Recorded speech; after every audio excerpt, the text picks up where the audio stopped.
Honorable Speaker of Parliament, the Honorable Prime Minister, Honorable Ministers and Assistant Ministers, Honorable Members of Parliament, ladies and gentlemen, Nisayanda Winaka.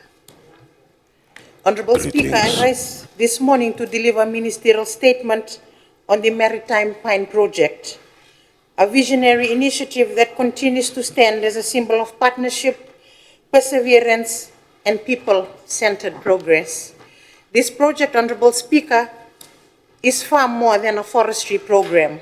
It is a living demonstration of what can be achieved when the government, the Vanua, and our private sector partners unite with a shared purpose to create sustainable opportunities for our maritime communities that have for far too long been limited by distance and isolation. Honorable Speaker, at the very heart of this initiative lies a powerful and enduring principle, empowerment through collaboration. For decades, our maritime regions have endured the challenge of geographical separation, which has often denied them access to the same level of opportunity enjoyed by others. Today, Honorable Speaker, that reality is changing.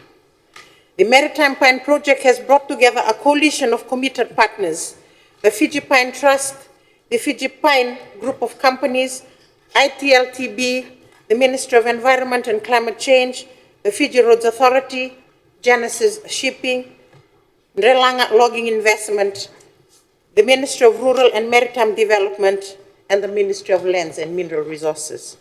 Above all, Honorable Speaker, this initiative stands firmly on the support and blessing of the Vanua of Moani, Namalata, Waikatakata, Solondamu, Burengandro, and Yahweh. Together, these partners, Honorable Speaker, and communities demonstrate that true and lasting development is not something done for our people, but achieved with our people through shared vision, respect, and partnership. Honorable Speaker, this project is directly transforming lives by putting real income into the hands of landowners, the rightful custodians of our forests.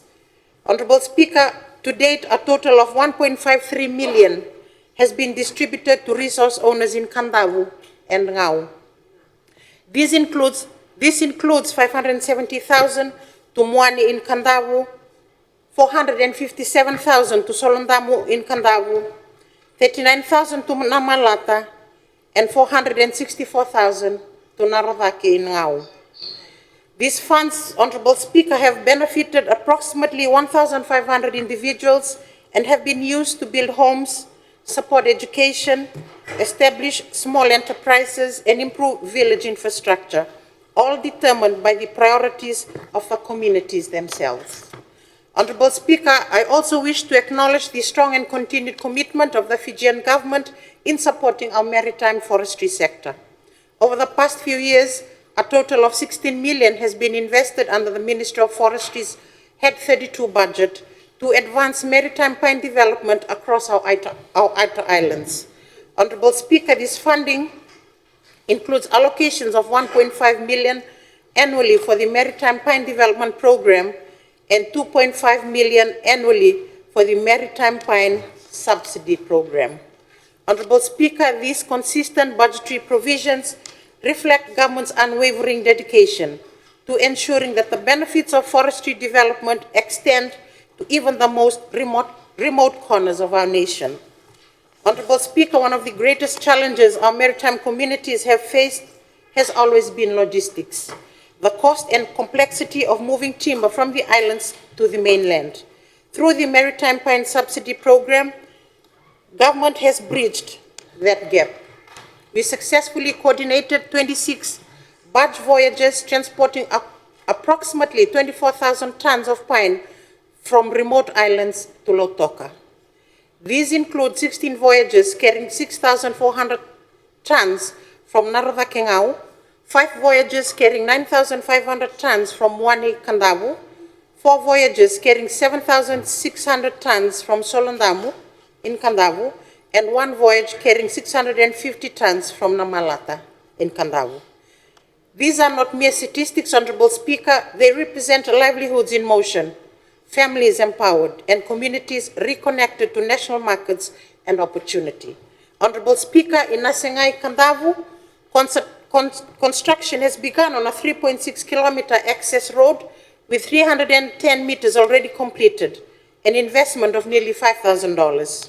In Wailevu Kandavu, Honorable Speaker, 480 meters of access road have been constructed, directly benefiting 150 people by providing easier access for pine processing and housing materials. Honorable Speaker, we have also established critical storage infrastructure, a 2,470 square meter yard in Vunisea and a 2,230 square meter yard in Naravaki, serving over 1,400 people collectively. Honorable Speaker, these facilities now function as economic hubs that enhance efficiency, create employment, and strengthen the pine value chain in our maritime islands. Honorable Speaker, plans are already in motion for the next phase of this project, which includes the construction of pine harvesting jetties in Ono Kandavu and Lakemba in Lau. These developments will further open up new avenues for trade, improve shipping efficiency, and enhance disaster response capabilities for our island communities. Honorable Speaker, sustainability remains the cornerstone of this entire program. Our responsibility does not end with harvesting. It is renewed with replanting. To date, approximately 26,000 pine seedlings have been planted, restoring 22 hectares of harvested land.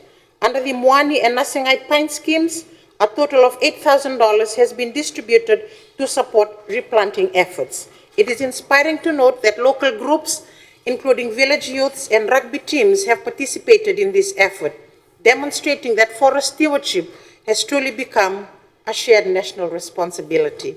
Honorable Speaker, the story of the Kandavu Rugby Union stands as a proud example of this unity and innovation.